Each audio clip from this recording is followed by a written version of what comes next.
What happens when a member of the British royal family sits down for what should be a routine interview, only to face the most shocking accusation of his life? Prince Harry thought he was walking into a friendly conversation on The View, but what unfolded was a confrontation that would leave viewers absolutely stunned. The tension in that studio was so thick you could cut it with a knife, and by the end, Harry was storming off set in a way nobody saw coming. Before we dive into this incredible story, make sure you hit that subscribe button and let me know in the comments what you think really happened behind the scenes. The morning started like any other taping of The View. The iconic round table was set, the cameras were rolling, and the audience was buzzing with excitement. Whoopi Goldberg sat at her usual spot, that familiar smirk playing across her face as she shuffled through her notes. Joy Behar was cracking jokes with the production team, while Sunny Hostin reviewed her carefully prepared questions. Sarah Haynes was adjusting her microphone, and Alyssa Farah Griffin was going over her talking points one last time. Ana Navarro had flown in specifically for this interview, knowing it was going to be television gold. Prince Harry entered the studio with his usual composed demeanor, dressed impeccably in a navy blue suit that screamed understated elegance. His security detail had swept the building hours earlier, and everything seemed perfectly orchestrated for what his team believed would be a sympathetic interview about his charitable work and upcoming projects. The producers had assured his representatives that this would be a softball conversation, focusing on his mental health advocacy and his life in California. Whoopi stood up as Harry approached the table, extending her hand with what appeared to be genuine warmth. "Your Royal Highness, welcome to The View. We are absolutely thrilled to have you here today." Harry smiled politely, taking his seat in the guest chair that had been positioned directly across from the panel. "Thank you for having me, Whoopi. I have to say, this is quite different from the interviews I usually do." "Oh, we like to keep things interesting here," Joy chimed in with a laugh. "No boring palace protocol, just real talk between real people." The audience applauded, and Harry seemed to relax slightly. Sarah leaned forward, her expression friendly and inviting. "So Harry, let's start with something positive. Tell us about your recent work with veterans. We know that's something very close to your heart." For the first 10 minutes, everything went exactly as planned. Harry spoke passionately about the Invictus Games, his work with wounded veterans, and his desire to break down stigmas around mental health. The panel nodded, along supportively, asking follow-up questions that allowed him to elaborate on his philanthropic efforts. Sunny praised his commitment to service, while Anna shared her own experiences working with veteran organizations. But then something shifted in the room. Whoopi had been unusually quiet, allowing her co-hosts to lead the conversation. She sat back in her chair, her eyes never leaving Harry's face, studying him with an intensity that made the production crew uncomfortable. Her fingers drummed silently on the table, and those who knew her well recognized the signs. Whoopi Goldberg was building up to something big. "You know, Harry," Whoopi finally interjected, her voice cutting through Sarah's question about his children. "I have to ask you something that I think a lot of people are wondering about." The studio fell silent. Even the camera operators seemed to sense that the mood had suddenly changed. Harry straightened in his chair, his media training kicking in, as he prepared for whatever curveball was coming his way. "Of course, Whoopi. Ask me anything." Whoopi leaned forward, her elbows on the table, her gaze boring into him. "There's been a lot of talk about your motivations for leaving the royal family. A lot of people supported you, thought you were being brave, standing up for your wife and your family. But I have to wonder, and forgive me for being direct, but isn't it convenient that all this drama, all these tell-all interviews and books, they happen to be incredibly profitable for you?" The question hung in the air like a toxic cloud. Harry's smile faltered slightly, but he maintained his composure. "I'm sorry, I'm not sure I understand what you're getting at." "Oh, I think you understand perfectly," Whoopi continued, her voice taking on that edge that regular viewers knew meant she was about to go in for the kill. "You left the royal family claiming it was about protecting your family, about mental health, about not being able to cope with the pressure. But then you turn around and do the most public things possible. Netflix deals, book deals, podcast deals, interview after interview. It's like you wanted to have your cake and eat it too." Joy shifted uncomfortably in her seat, clearly not expecting the interview to take this turn. Anna raised her eyebrows, while Sunny looked between Whoopi and Harry like she was watching a tennis match. Alyssa seemed frozen, unsure whether to intervene or let this play out. That Harry's jaw tightened almost imperceptibly. Whoopi, with respect, I think you're oversimplifying a very complex situation. When we made the decision to step back from royal duties, it wasn't about money. It was about survival. Survival? Whoopi let out a short, harsh laugh. Survival? You're a prince, Harry. You were born into one of the most privileged positions on earth. You had everything handed to you on a silver platter. And when things got a little tough, when the press was mean to your wife, something that literally every public figure deals with, you ran away. And then, and this is the part that really gets me, you spent the next few years trashing your own family to make money. The audience was dead silent now. This wasn't the supportive, feel-good interview anyone had expected. Harry's face was flushing red, and his hands gripped the arms of his chair. That's not what happened, he said firmly. And I don't appreciate you characterizing it that way. Oh, you don't appreciate it? Whoopi's voice was dripping with sarcasm now. Well, I don't appreciate watching someone play the victim while cashing checks. You want to talk about mental health? Let's talk about the mental health of your father, who had to watch his son air the family's dirty laundry on international television. Let's talk about the mental health of your brother, who had to deal with your accusations while trying to prepare for the biggest responsibility of his life. Sarah tried to jump in. Whoopi, maybe we should. No, Sarah. I'm not done. Whoopi held up her hand without taking her eyes off Harry. You know what I think? I think you're nothing more than a spoiled brat who couldn't handle being second fiddle to your brother, so you decided to burn it all down. And the tragedy is, you found a way to monetize your family trauma. The words hit Harry like physical blows. His face went from red to pale, and for a moment, it looked like he might actually get up and leave. But instead, he leaned forward, his voice low and dangerous. How dare you? How dare you? Harry repeated, his voice barely controlled. The studio lights seemed to intensify the flush spreading across his face as he stared directly at Whoopi. You sit there in judgment of decisions you couldn't possibly understand, making assumptions about my life, my family, my motivations. Whoopi didn't back down an inch. If anything, Harry's anger seemed to fuel her fire. Oh, I dare because somebody needs to call you out on this nonsense. You want to play the victim card? Fine, but don't expect everyone to buy what you're selling. The other panelists looked like deer caught in headlights. Joy Behar, never one to shy away from controversy, seemed genuinely uncomfortable with how personal this was getting. Whoopi, maybe we should take a step back here. No, Joy. This man came on our show, and I'm going to ask him the questions that need to be asked. Whoopi's voice was rising now, and the audience could feel the electricity in the air. Harry, you wrote a book called Spare. The title says it all, doesn't it? You've spent your entire adult life bitter about being the spare heir, and when you finally had a chance to make something meaningful of that position, you threw it all away. Harry's hands were visibly shaking now, whether from anger or adrenaline. You don't know anything about what it's like to grow up in that system. You don't know what it's like to lose your mother and have the entire world watching, judging, commenting on every aspect of your grief. And there it is, Whoopi said, pointing at him. There's the manipulation.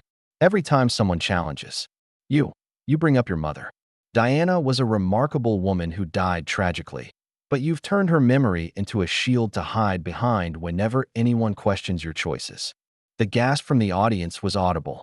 Even Sunny Hostin, usually unflappable, put her hand to her mouth. Ana Navarro looked like she wanted to crawl under the table. This had crossed a line that nobody expected Whoopi to cross. Harry stood up so quickly his chair nearly toppled backward. Don't you dare bring my mother into this. Don't you dare use her name to score cheap points. I'm not using her name for anything. Whoopi shot back, also rising from her seat. You're the one who's been trading on her legacy for years. Every interview, every documentary, every sob story you tell, it all comes back to poor little Harry who lost his mummy. Well, guess what? Lots of people lose their parents. Lots of people have trauma. They don't all tell all books about their families. Alyssa Farah Griffin finally found her voice. Whoopi, I think we need to stay out of this, Alyssa. Whoopi's tone was sharp enough to cut glass. This is between me and the prince here. Harry was pacing now, a few steps back and forth behind his chair, his security detail shifting nervously near the stage entrance. You have absolutely no idea what you're talking about. The decision to step back wasn't about money. It wasn't about attention. It was about protecting my wife and children from a system that was designed to destroy them. Oh, protect them? Whoopi let out another harsh laugh. By putting them on Netflix? By writing intimate details about your family in a best-selling book? By doing interview after interview where you air your grievances? That's protection? That's what a loving husband and father does. Yes, it is, Harry snapped. Because the alternative was watching my wife go through what my mother went through. The alternative was staying silent while the press and the palace machinery ground us down into nothing. Sarah Haynes tried one more time to redirect. Harry, what Whoopi is trying to say, I know exactly what she's trying to say, Sarah. Harry interrupted, his voice cold. She's trying to say that I'm a liar, a manipulator, someone who's profiting off family drama. Well, let me tell you something. Whoopi, everything I've done, every interview I've given, every word I've written, has been about telling the truth. Something that seems to be in short supply in rooms like this. Whoopi slammed her hand on the table, making everyone jump. The truth? The truth is that you couldn't handle being anything less than the star of the show. Your brother gets to be king, and you get to be the spare, and that ate you up inside. So you found yourself a wife who was just as hungry for attention as you are, and together you decided to burn down the institution that made you who you are. Don't you dare talk about my wife. Harry's voice was deadly quiet now, more menacing than when he was shouting. You don't know her. You don't know what she went through. You don't know what it's like to watch the woman you love be systematically torn apart by people who were supposed to protect her. Systematically torn apart. Whoopi's eyebrows shot up. She was a working actress who married a prince and became one of the most famous women in the world. Boo-hoo. The press was mean to her. Welcome to being a public figure. Joy finally jumped back in, her voice urgent. Okay, I think we all need to take a breath here. No, Joy? I want to hear this. Harry turned back to Whoopi, his eyes blazing. You want to reduce my wife's experience to the press was mean to her? She had suicidal thoughts, Whoopi. She begged for help and was told it would be bad for the institution. She was 5 months pregnant and told me she didn't want to be alive anymore. But sure, let's just call that being mean. For the first time, Whoopi seemed to pause. But it was only for a moment. And that's tragic, Harry. Mental health struggles are real, and I don't minimize that. But you know what? Lots of people have mental health crises. They go to therapy. They get help. They don't blow up their entire family and then spend years telling the world about it. She tried to get help, Harry said through gritted teeth. We both did. But the palace was more concerned about protecting their image than protecting her life. According to you, Whoopi shot back. According to your version of events. But there are always two sides to every story, aren't there? And the other side can't really defend themselves, can they?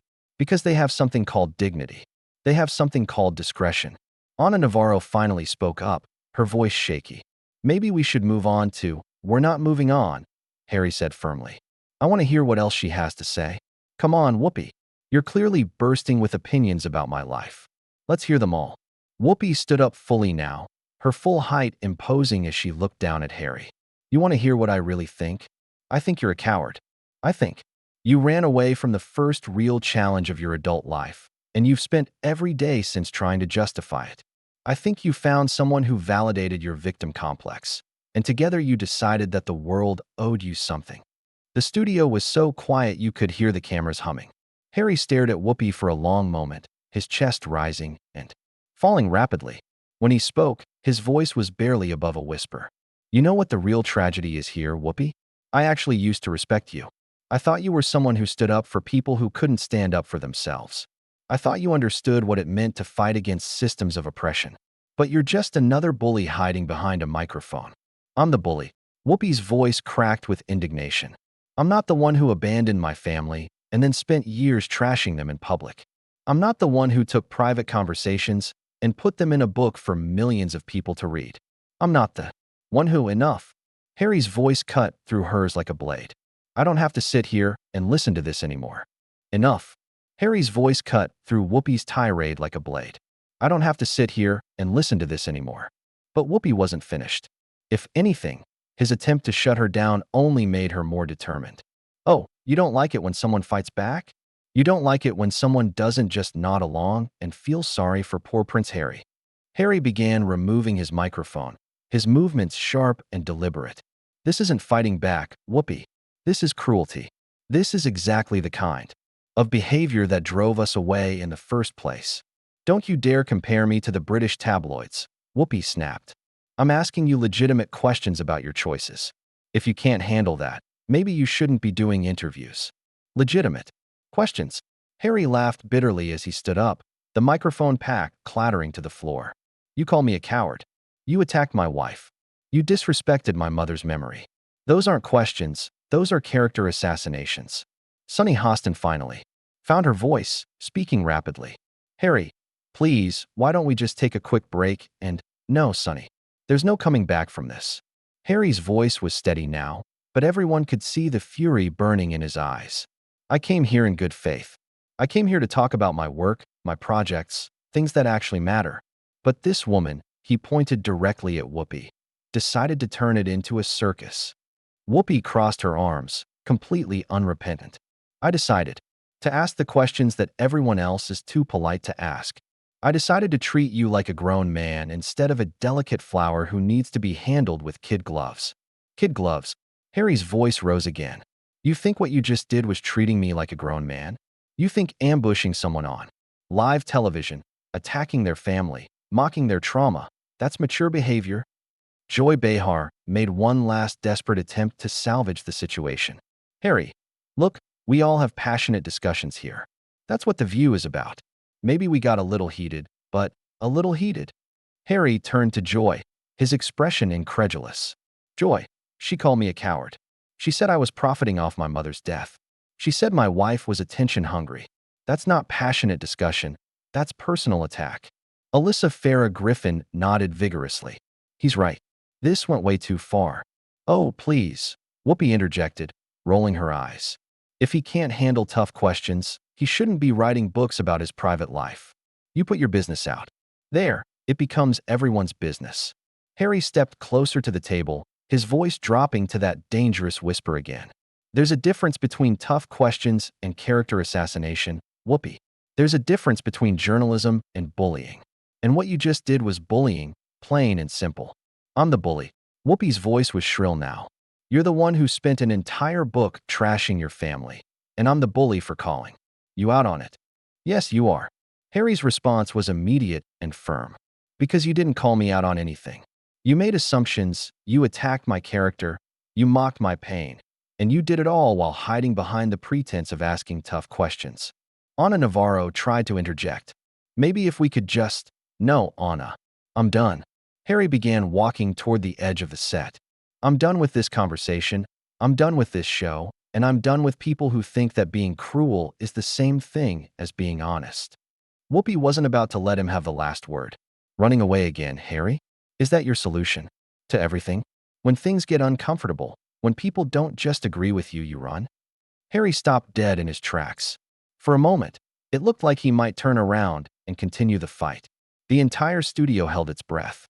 But when he did turn around, his expression was one of pity rather than anger. You know what, Whoopi? You're right. I am running. I'm running from toxicity. I'm running from people who think that tearing others down makes them bigger. I'm running from the kind of person who would use someone's dead mother as a weapon in an argument. I never— Whoopi started to protest. Yes, you did. Harry's voice was quiet but firm. You absolutely did. And the fact that you can't even acknowledge that tells me everything I need to know about who you really are. Sarah Haynes was visibly upset now, her voice pleading. Harry, please don't leave like this. We can work this out. Harry's expression softened slightly when he looked at Sarah. Sarah, you seem like a decent person, but I can't stay in a room with someone who thinks it's acceptable to behave the way she just did. He gestured toward Whoopi without looking at her. Fine. Leave. Whoopi's voice was defiant, but there was something hollow about it now. Prove my point. Show everyone that you can't handle it when someone doesn't worship at the altar of Saint. Harry. That was the final straw. Harry's composure, which had been hanging by a thread, finally snapped completely. You want to know what I can't handle, Whoopi? I can't handle sitting across from someone who claims to be a champion of justice and equality while she systematically tries to destroy another human being on live television. I can't handle watching someone use their platform to spread cruelty and call it truth-telling. I'm not destroying anyone. Whoopi shot back. You destroyed yourself the minute you decided to air your family's business for money. And there it is again, Harry said, shaking his head. No matter what I say, no matter how I try to explain my motivations, you reduce it all to money. You can't conceive of the idea that someone might make difficult choices for reasons other than profit. Because that's exactly what you did, Whoopi insisted. You packaged your trauma and sold it to the highest bidder. Harry stared at her for a long moment, and when he spoke, his voice was filled with genuine sadness. I actually feel sorry for you, Whoopi. I feel sorry for someone who's become so cynical that they can't recognize authenticity when it's sitting right in front of them. Don't you dare feel sorry for me, Whoopi snarled. I'm not the one who needs pity here. No, you're not, Harry agreed. You're the one who needs to take a long, hard look in the mirror and ask yourself when you became the kind of person who thinks cruelty is a virtue. With that, Harry turned and walked toward the exit. His security team, who had been watching nervously from the wings, moved to escort him out. But before he reached the edge of the set, he turned back one final time. You know what the real tragedy is here? I came on this show because I thought you were different. I thought you were someone who understood what it meant to fight for justice, to stand up for people who couldn't stand up for themselves. But you're just another person who's confused being loud with being right. Get out, Whoopi said, her voice barely controlled. Just get out. I'm already gone, Harry replied. And with that, he walked off the set, leaving behind a studio full of stunned silence and a panel of co-hosts who looked like they'd just witnessed a car crash. The cameras kept rolling for another few seconds, capturing Whoopi's face as she realized what had just happened. Joy was shaking her head, Anna was staring at the table, and Sunny looked like she wanted to disappear. Sarah was the only one who seemed genuinely distressed by how the interview had ended, and that's how Prince Harry became the first guest in View history to storm off the set during a live taping, leaving behind one of the most explosive interviews in daytime television history. So what do you think really happened behind the scenes after those cameras stopped rolling? Did Whoopi regret pushing Harry too far, or did she stand by every word she said? Let me know in the comments below, and don't forget to subscribe for more incredible stories like this one.